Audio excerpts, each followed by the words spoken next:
L'excellent Atlantico nous propose un rappel historique. La gauche avait, en tout cas pas chez moi, je ne mange pas de ce pain-là, mais en tout cas, la gauche, les décennies passant, avec un enfoncement de clous par la presse un petit peu orientée, hein, avait réussi à faire croire que le seul antisémitisme qui existait était celui de droite. Et il semblerait, pour les rédacteurs de cet article, Bernard Carayon, cela soit fini. Cette ère est conclue définitivement.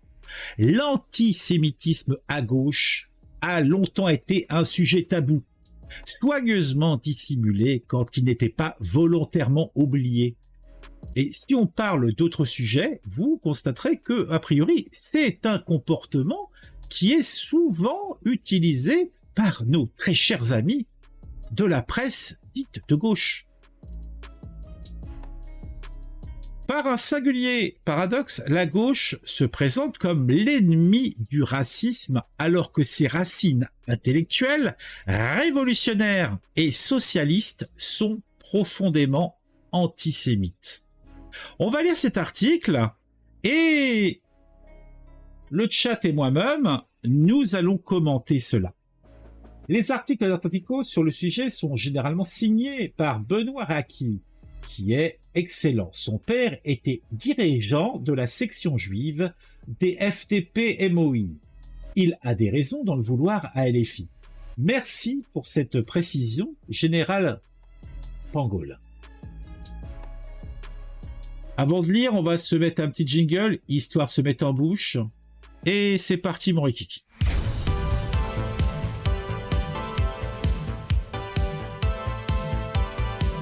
Le rappeur Medine est l'invité le 24 août prochain aux universités d'été de LV et de la LFI.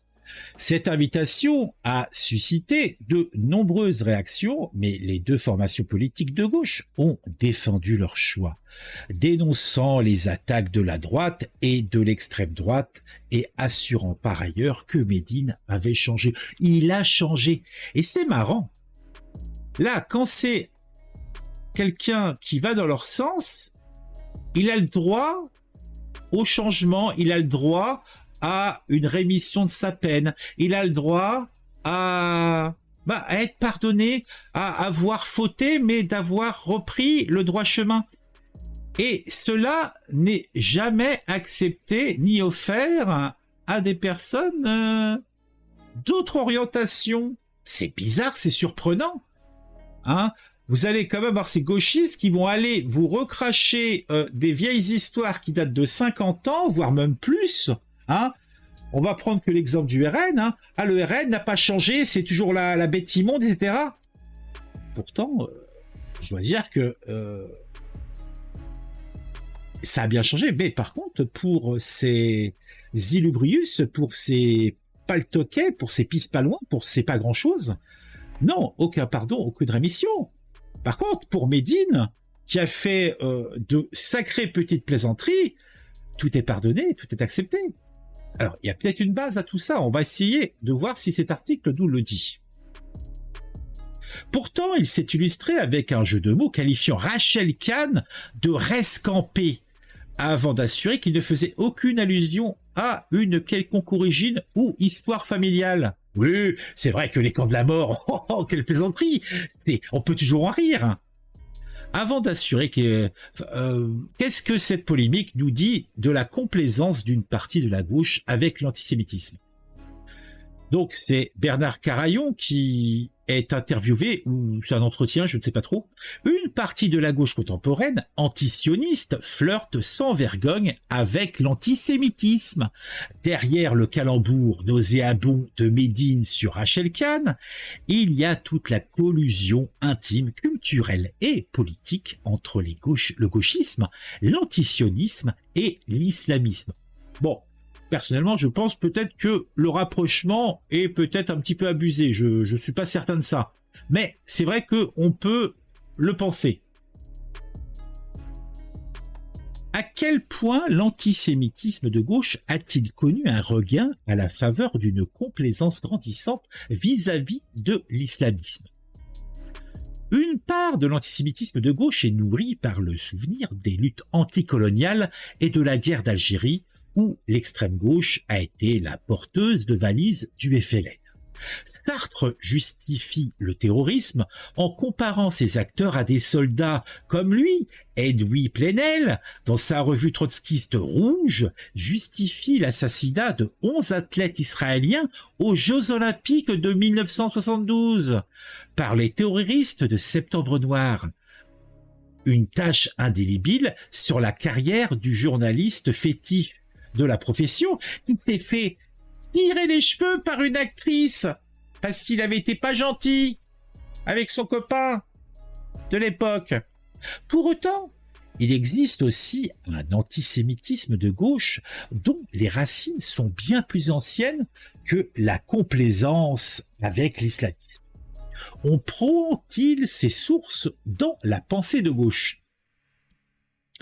L'antisémitisme à gauche est un sujet tabou, soigneusement dissimulé quand il n'est pas volontairement oublié. Par un singulier paradoxe, la gauche se présente comme l'ennemi du racisme alors que ses racines intellectuelles, révolutionnaires et socialistes sont profondément antisémites. Dans La question juive, 1844, Marx dénonce l'essence du judaïsme et la racine de l'âme juive, l'opportunité et l'intérêt personnel qui se manifeste dans la soif de l'argent. Le même Marx, dans une lettre à Engels, décrit le socialiste allemand Ferdinand Lassalle comme un vrai juif de la frontière slave, évoquant sa manie de masquer le juif crasseux de Breslau sous toutes sortes de pommades et de fards. Effectivement, tout cela n'est pas beau, tout cela n'est pas propre. D'ailleurs, est-ce que vous vous êtes abonné à la chaîne? Eh bien, si ce n'est pas le cas, faites-le sans attendre. Et activez la petite cloche pour savoir quand je sors une nouvelle vidéo. Proudhon, lui, dénonce l'ennemi du genre humain, une race qu'il faut renvoyer en Asie ou exterminer. Staline mène dès 1948 une campagne anticosmopolite, puis fait le procès des blouses blanches et des intellectuels juifs, incapables de comprendre le caractère national russe. Le socialiste Déa souligne le byzantinisme de Léon Blum et sa passivité tout orientale durant l'entre-deux-guerres. Proudhon lui dénonce l'ennemi du genre humain, une race qu'il faut renvoyer en Asie ou exterminer. C'est pas rien quand même. Jaurès, l'idole de la gauche, laisse désigner dans son journal La Petite République le député Reinach comme un juif ignoble. Lors de son voyage en Algérie, en avril 1895, Jaurès décrit les Juifs qui, par l'usure, l'infatigable activité commerciale et l'abus de l'influence politique, accaparent peu à peu la fortune, le commerce, les emplois publics. Ils tiennent une grande partie de la presse, les grandes institutions financières, et quand ils n'ont pu agir sur les électeurs, ils agissent sur les élus. Son historien officiel, le socialiste Gilles Candard, justifiera plus tard ses propos par la fatigue du tribun tarnais. La fatigue, mais oui, bien sûr. Dans son discours à Tivoli en 1898, Jaurès déclare « Nous savons bien que la rage juive concentrée, passionnée, subtile, toujours dévorée par une sorte de fièvre du gain, quand il n'est pas là dans la force du prophétisme, manie avec une particulière habilité le mécanisme capitaliste, mécanisme de rapine, de mensonge, de corset, d'extorsion. Longtemps convaincu de la culpabilité de Dreyfus, Jaurès estime que celui-ci a échappé à la peine capitale grâce au prodigieux déploiement de la puissance juive. Il dénonce à la tribune de la Chambre des députés la bande cosmopolite, Devenu Dreyfusard sur le tard, avec la publication des preuves en 1898, Jaurès bénéficiera du soutien financier pour son journal L'Humanité du banquier Louis Dreyfus. Ah, elle est belle l'histoire. Aujourd'hui, l'antisémitisme est incarné par une extrême gauche qui s'est alliée culturellement et politiquement avec l'islamisme des cités, de ses intellectuels et de ses artistes, à l'instar de Médine. Pourquoi l'antisémitisme de gauche est-il aussi tabou en France et en Europe ? La gauche hurle quand la droite se contente de parler. Tout ce qu'il dit s'enseigne et s'écrit est globalement encore dominé par l'extrême gauche. Les médias, à quelques exceptions près, le monde de l'édition, l'université, en particulier les départements des sciences sociales, la recherche, le monde artistique et le showbiz, tous ces canaux concourent au même objectif: décrédibiliser l'adversaire, promouvoir le mensonge comme technique de conquête et d'accaparement du pouvoir. Pourquoi cet antisémitisme est-il un problème européen ? La gauche a toujours fait croire que l'antisémitisme était le monopole de l'extrême droite, de la même manière qu'elle a fait oublier combien elle était présente à Vichy. Pierre Laval, l'ancien député maire socialiste d'Aubervilliers, avocat de la CGT, Marcel Déat, Adrien Parquet, Gaston Bergerie et tant d'autres sont issus, comme le communiste Doriot, du courant pacifiste de l'entre-deux-guerres. Les premiers résistants qui entourent De Gaulle viennent souvent à l'inverse de l'Action française et de la droite classique.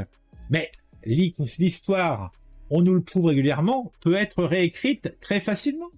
La preuve, on nous transforme des vilains résistants qui ont rejoint De Gaulle en infâmes nazillons, puisque ils ont été signataires des statuts du Rassemblement national, plutôt du Front national à l'époque. C'est quand même drôle, c'est quand même caustique. L'ADN de la gauche française est marxiste, et cela, Léon Blum l'avait bien compris en voulant garder la vieille maison. Au congrès de Tours de 1920, pendant disait-il que les autres, les révolutionnaires, couraient l'aventure, de cette histoire marxiste antisémite, une gauche antilibérale est née, prétendant incarner seule le vrai, le beau et le juste. Ce n'est pas un hasard si Mélenchon invoque les mânes de Robespierre. Cette gauche de coupeur de tête doit être combattue comme l'ennemi de l'histoire française, des valeurs républicaines et du peuple souverain. Donc Bernard Carayon a écrit un ouvrage « Comment la gauche a kidnappé Jaurès » aux éditions Privat. Donc, si cela vous intéresse, vous avez qu'à vous procurer l'ouvrage en question. J'ai trouvé ça intéressant. Donc, il faut étayer peut-être un petit peu le truc, mais bon, l'antisémitisme n'est pas lié à un parti politique. C'est quelque chose qui était bien intégré dans la société française. Et les sociétés européennes globalement, ça ne m'étonne pas que du gauchiste Bontin, qui est pris en référence maintenant, ait pu être en plus antisémite. Ça m'étonne pas du tout. Comme je pense qu'on n'aura pas trop de mal à trouver des antisémites à droite, assez facilement même. Donc je pense que c'était quelque chose qui était assez culturellement accepté, acceptable. Donc à la limite, c'était même de bon ton d'aller dans ce sens-là. Il y a des bêtises dans ce texte, mais aussi des faits historiques. De toute façon, par nature, le truc est orienté, ça va sans dire. Mais ce qui est une certitude, c'est que on ne peut pas dire que à gauche, l'antisémitisme n'existe pas. C'est par nature, c'est une bêtise. Bon, je pense qu'on a fait le tour, donc ça peut être intéressant. Donc n'oubliez pas, si cette petite vidéo vous a plu, de mettre un j'aime, mettez un commentaire, dites-moi ce que vous pensez de tout ça. Pangolin et Gérard Pangolin, il nous a dit que non, ce texte était partiellement inexact. Donc si vous avez des références historiques, si vous avez des trucs qui ne sont pas exacts dans cet article, n'hésitez pas à nous en faire part en commentaire. Si vous avez d'autres exemples de personnalités historiques, de gauche comme de droite, qui ont eu des propos, somme toute, assez prime-sautiers au-delà du raisonnable, envers nos très chers amis israélites, comme on disait en 1898, eh bien, mettez-nous ça en commentaire. Si ce n'est pas encore le cas, vous pouvez vous abonner à la chaîne. C'est plaisir, c'est bonheur pour moi. Partagez sur les réseaux sociaux mes vidéos. C'est plaisir, c'est bonheur pour moi. On se retrouve très très vite pour une nouvelle vidéo sur un sujet qui m'aura intéressé et qui, je l'espère, vous intéressera aussi.